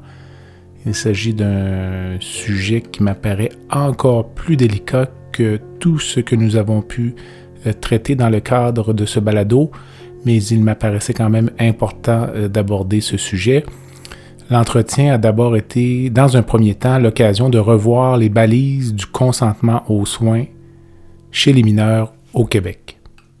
En fait, au Québec, le Québec et le Canada, évidemment, chaque province ont leur législation. Donc, au Québec, en fait, on fait vraiment une distinction franche entre les mineurs qui ont 14 ans et moins versus 14 ans et plus. Certains vont même dire qu'au Québec, il y a une majorité médicale là, en matière de soins pour les mineurs. Okay? Donc, le 14 ans, là, parce que la personne atteint certains droits. Par exemple, pour les mineurs qui sont âgés de 14 ans et plus, on fait aussi une distinction entre les soins qui sont non requis pour l'état de santé de la personne versus les soins qui sont requis pour l'état de santé de la personne. Donc, pour ce qui est des soins qui sont non requis pour quelqu'un qui est âgé de 14 ans et plus, la règle, c'est que la personne elle peut consentir seule à ses soins. Okay. Sauf par contre si ça peut représenter un risque sérieux, puis ça peut causer des effets graves et permanents. Donc, on pourrait penser, par exemple, le médicament à mourir. À ce moment-là, le parent doit consentir. Et s'il y a un refus qui est injustifié, ben à ce moment-là, ben c'est le tribunal qui va trancher en prenant en considération l'intérêt supérieur de l'enfant. Okay. Par la suite, il y a les soins qui sont requis pour l'état de santé. Ben à ce moment-là, le mineur peut consentir seul, le parent n'a pas à être informé.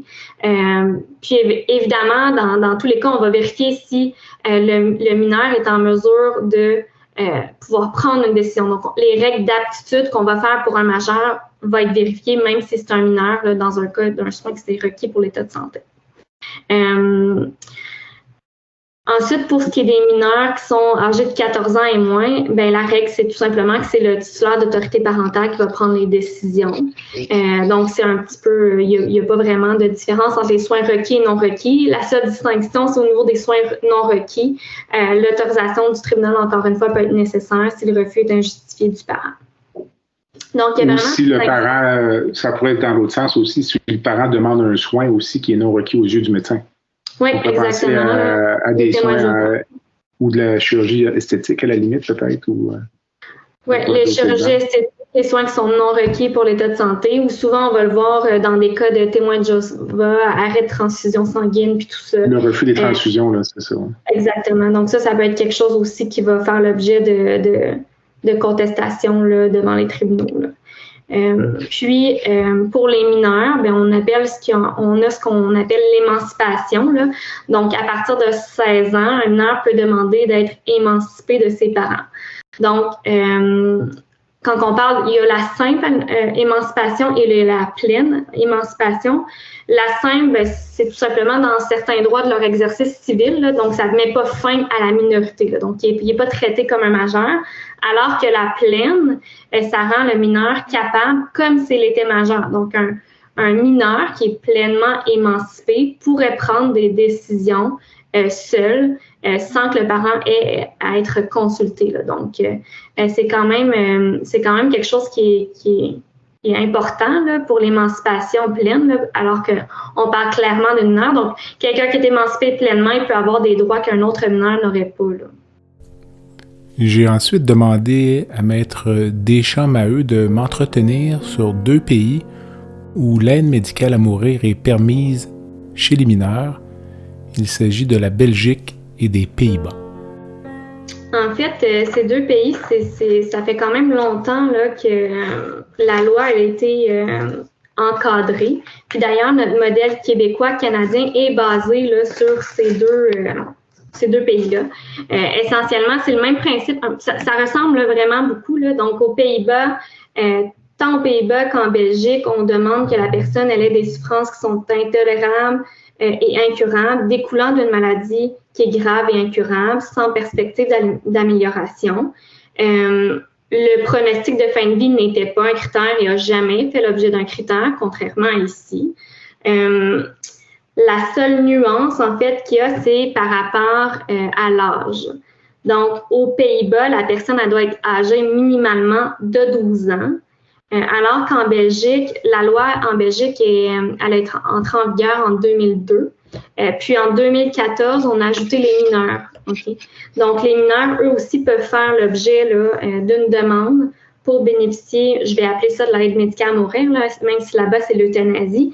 Mais ils peuvent faire la demande. Donc, il n'y a pas, par contre, en Belgique, de limite d'âge. Là. Donc, c'est vraiment selon la capacité de discernement de la personne.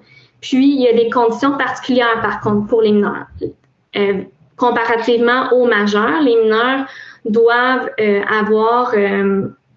en fait là, être en fin de vie, donc être en phase terminale. Donc ça, c'est un critère supplémentaire pour les mineurs.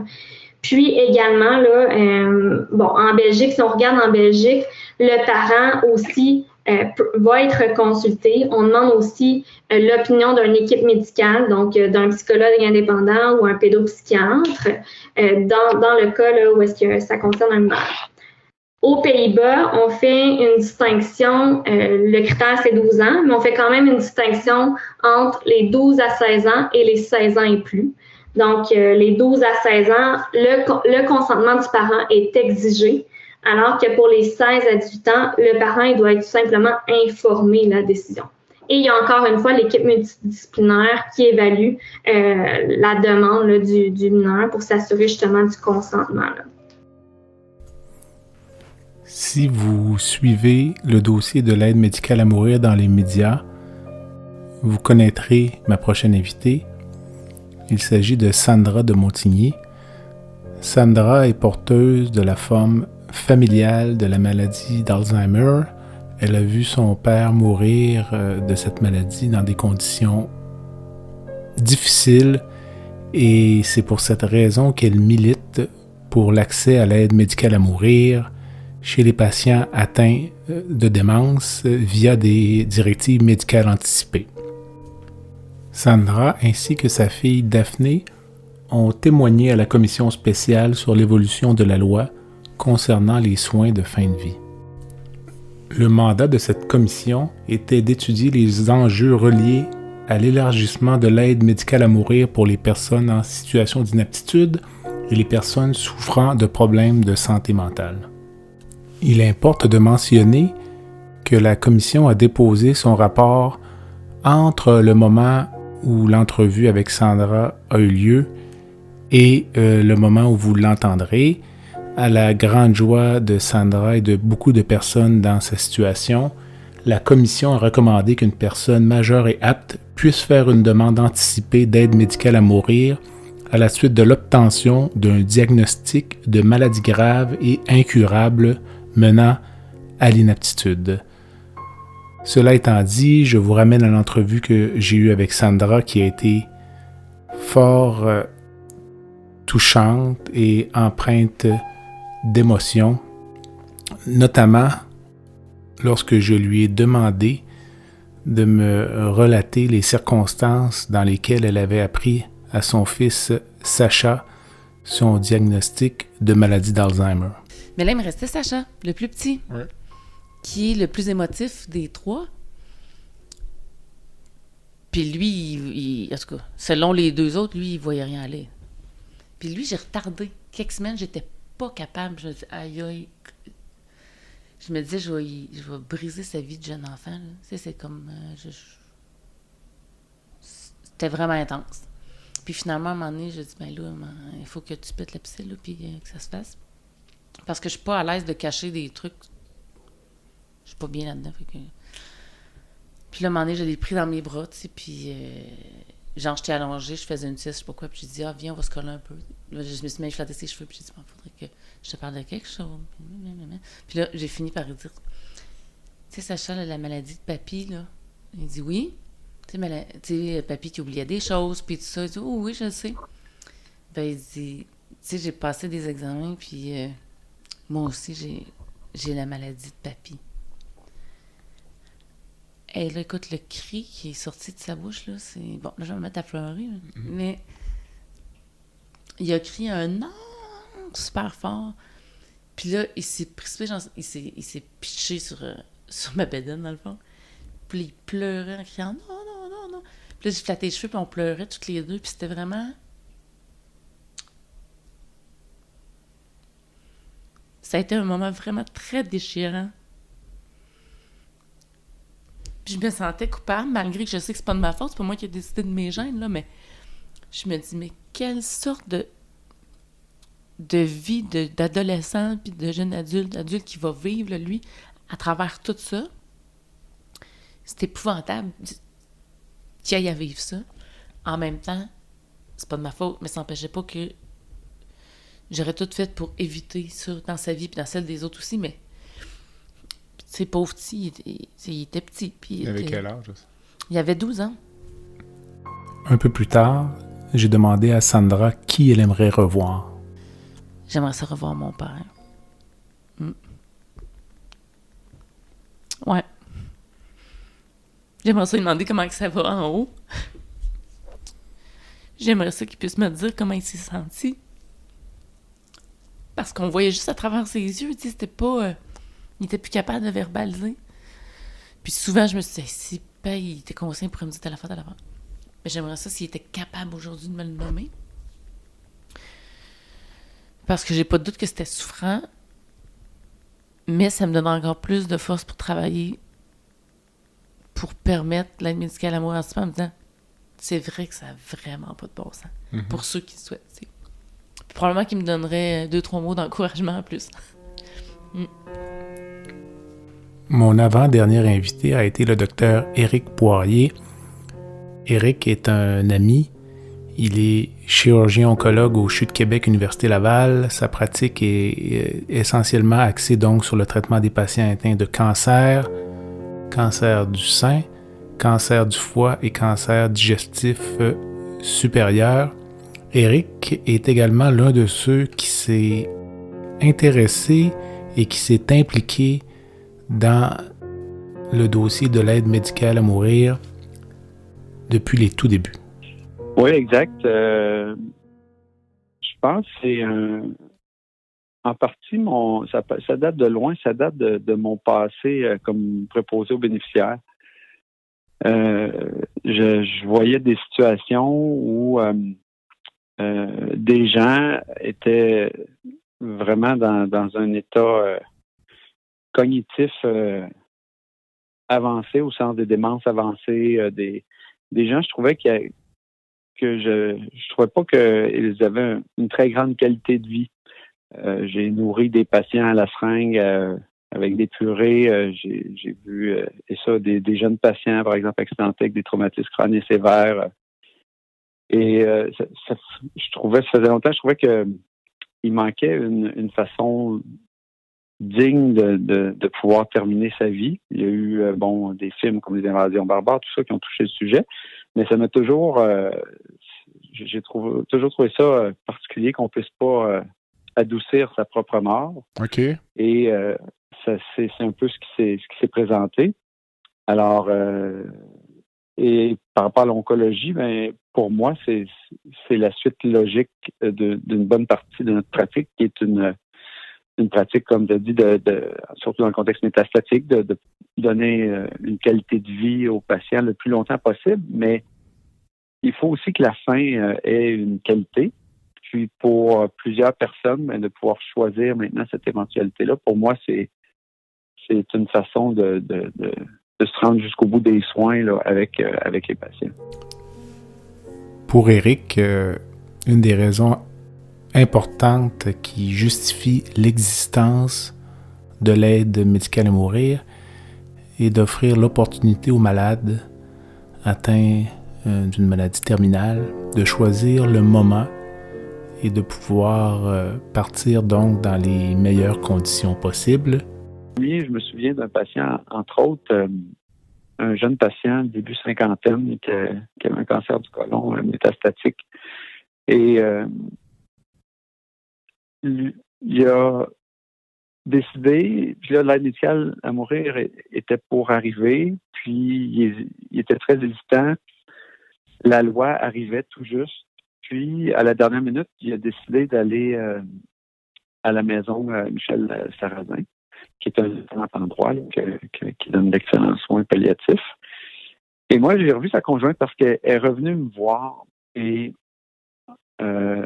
tantôt, ça me rejoint un peu ce que tu disais là, sur des fois, il y a les familles, il y a tout ça autour là, qui des fois, pourquoi est-ce qu'on fait l'aide médicale à mourir ou qu'est-ce qui peut influencer. Et ça m'a vraiment convaincu de pourquoi je voulais faire ça. C'est que sa conjointe est restée avec lui à la maison, Michel Sarrazin, pendant 2 semaines, jour et nuit. Et au seul moment où est-ce qu'elle a quitté pour aller chercher des choses à la maison et rapidement venir, ben son mari est décédé. OK. Puis ça l'a...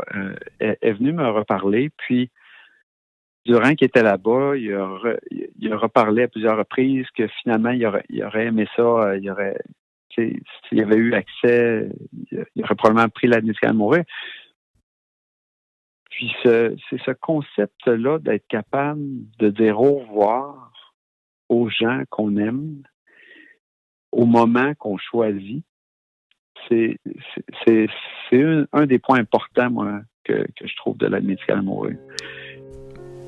Un peu plus tard, j'ai demandé à Éric son opinion sur l'accès à l'aide médicale à mourir chez les enfants. Certainement pour un adolescent qui a la maturité pour choisir, qui a un cancer métastatique, qui a envie d'être avec ses frères, ses sœurs, ses parents pour dire au revoir, puis s'endormir. Certainement que pour moi, c'est un concept que, en fait, ça va de soi.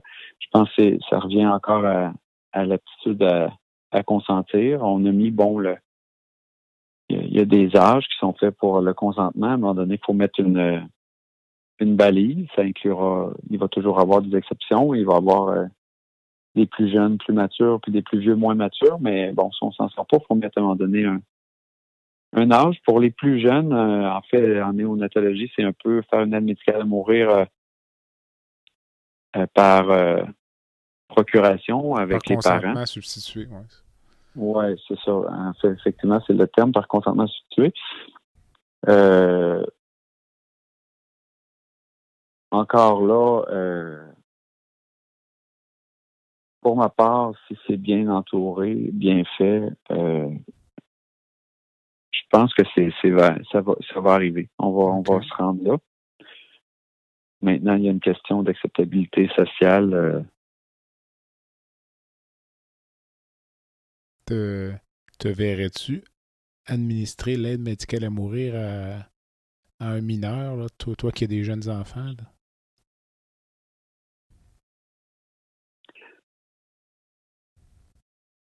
Probablement qu'il y a une clientèle plus adolescente. Oui, c'est sûr que je ne suis pas confronté, moi, en oncologie, beaucoup à cette clientèle-là. Mais je comprendrais, au sens où, pour moi, ça, je le vois plus comme un jeune adulte. OK. Donc, oui, je serais probablement à l'aise avec ça. Les jeunes enfants, peut-être pas, c'est ça? Ça, actuellement, j'aurais pas mal plus de difficultés. Ma dernière invitée a été Mme Caroline Pelletier, qui a également été dans les médias au cours des derniers mois en raison de la maladie de son fils Abel, qui souffre d'un syndrome de Mednick, qu'on appelle aussi le Mednick de Kamouraska. Il s'agit donc d'une maladie génétique autosomale récessive qui est très rare et dont le pronostic est très réservé. Pour des raisons que vous apprendrez dans l'entrevue, Abel est dépendant de l'hyperalimentation intraveineuse et pourrait à tout moment perdre l'accès à l'alimentation et essentiellement mourir de faim.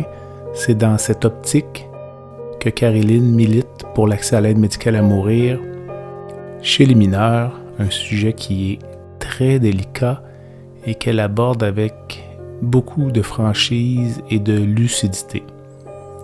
Dans l'entrevue, Caroline nous raconte les débuts de la vie d'Abel et l'époque où elle envisageait son décès? Je l'envisageais, sa mort, mais j'envisageais pas ma survie à moi. Okay. En tant que maman, suite à ça, j'ai aucune honte à en parler parce que je me dis c'est important de le faire pour avoir discuté avec d'autres parents qui ont des enfants malades ou d'autres parents qui ont perdu des enfants de d'autres situations aussi. C'est souvent un sujet qui va nous effleurer à un moment ou à un autre dans notre parcours face au deuil. Moi, dans la première année de vie d'Abel, j'envisageais son décès et j'envisageais de le suivre par suicide dans les jours, les semaines à venir. Beaucoup me diront, oui, mais tu avais d'autres enfants. Oui, mais à ce moment-là, je suis dans le gros du deuil, dans le gros du cheminement et je vois pas la capacité de survivre à cette épreuve-là. Par contre, je suis allée me chercher de l'aide, je suis allée cogner à des portes. Quand j'ai pris conscience de ces pensées-là, je me suis dit j'ai besoin d'aller chercher de l'aide. Donc, avec le cheminement, puis c'est là qu'en est venue l'envie et le besoin de partager mon récit pour aider d'autres parents qui vont éventuellement vivre la maladie ou même un autre, peu importe la façon que notre enfant décède, je pense qu'au final, le résultat est le même. On doit survivre à la personne qu'on aurait aimé le plus sur Terre et dont on aurait donné notre vie pour pouvoir lui permettre de continuer la sienne. En dernier segment de balado, je vous laisse sur le mot de la fin de Mme Caroline Pelletier qui parle de la maladie de son fils, mais qui parle également du fait qu'on ne réalise souvent pas le privilège que nous avons d'avoir des enfants en santé. Et elle nous parle également du geste d'amour que constitue pour elle la demande d'aide médicale à mourir pour son enfant. Dans le fond, je vous dirais que je pense que tout le monde peut être empathique à la cause de la maladie chez les enfants. Par contre, ce qu'il ne faut pas oublier, c'est que du jour au lendemain, ça peut frapper notre famille. Ça peut arriver à notre porte. Moi, j'ai souvent été empathique à des gens qui côtoyaient la maladie autour de moi, mais je pensais jamais que moi, je le vivrais de si près. Puis du jour au lendemain, ça l'arrive. On a des choses à apprendre de tout ça, mais la chance qu'on a d'avoir des enfants en parfaite santé, si chaque parent ce soir, en allant border leur enfant, pouvait remercier la vie d'avoir des enfants en parfaite santé, puis juste de prendre en conscience la chance puis le privilège que c'est, il n'y a pas plus grand que ça sur Terre. Puis moi, si je pouvais donner ma vie pour Abel, je lui donnerais, je partirais demain matin à sa place.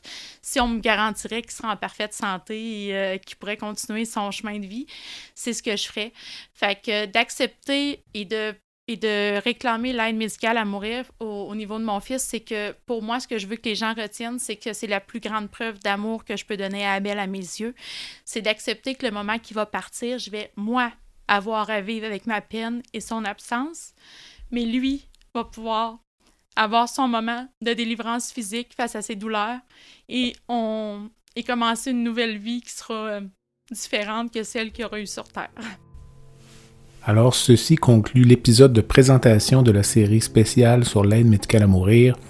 J'espère que cela vous a plu. J'espère que vous écouterez et apprécierez chacun des épisodes. Je tiens à remercier mes invités qui ont été très généreux. Maître Jean-François Leroux, qui est avocat spécialisé en droit médico-légal. Madame Véronique Yvon, qui est la marraine du projet de loi sur l'aide médicale à mourir, M. Marc Parent, qui est pharmacien au CHU de Québec, Université Laval. J'ai également eu en entrevue Dr. Félix Pajot, qui est gériatre et éthicien au CHU de Québec, Université Laval. Je remercie énormément Dr. Alain Naud, qui est une figure emblématique au Québec de l'accès à l'aide médicale à mourir. Je remercie M. Roch Viau, qui est venu me raconter avec franchise, humour et amitié le parcours de son père qui l'a accompagné en fin de vie. Je remercie Maître Jessica Deschamps-Maheu, qui est spécialisée en droit médico-légal et qui s'est penchée sur l'accès à l'aide médicale à mourir chez les enfants. Je remercie bien évidemment Mme Sandra de Montigny, qui milite depuis longtemps pour l'accès à l'aide médicale à mourir via des directives médicales anticipées pour les patients atteints d'inaptitude. On pense notamment à la maladie d'Alzheimer dans son cas. Je remercie mon ami, le docteur Éric Poirier, qui est chirurgien-oncologue et qui s'implique dans l'administration des soins liés à l'aide médicale à mourir.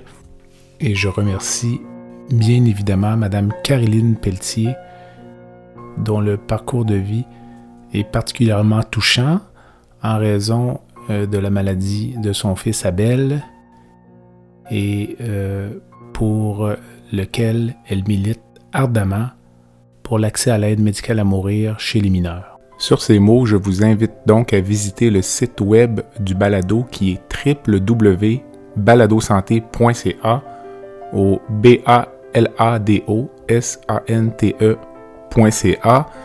Vous pouvez vous abonner au site web, m'envoyer des commentaires, suggestions d'invités. Je vous invite à vous abonner au balado sur la plateforme de votre choix. Et je fais également un appel aux commanditaires qui aimeraient s'associer à cette activité. En attendant, je suis Jean-Pierre Gagné et vous avez écouté La santé au-delà des mots. À bientôt.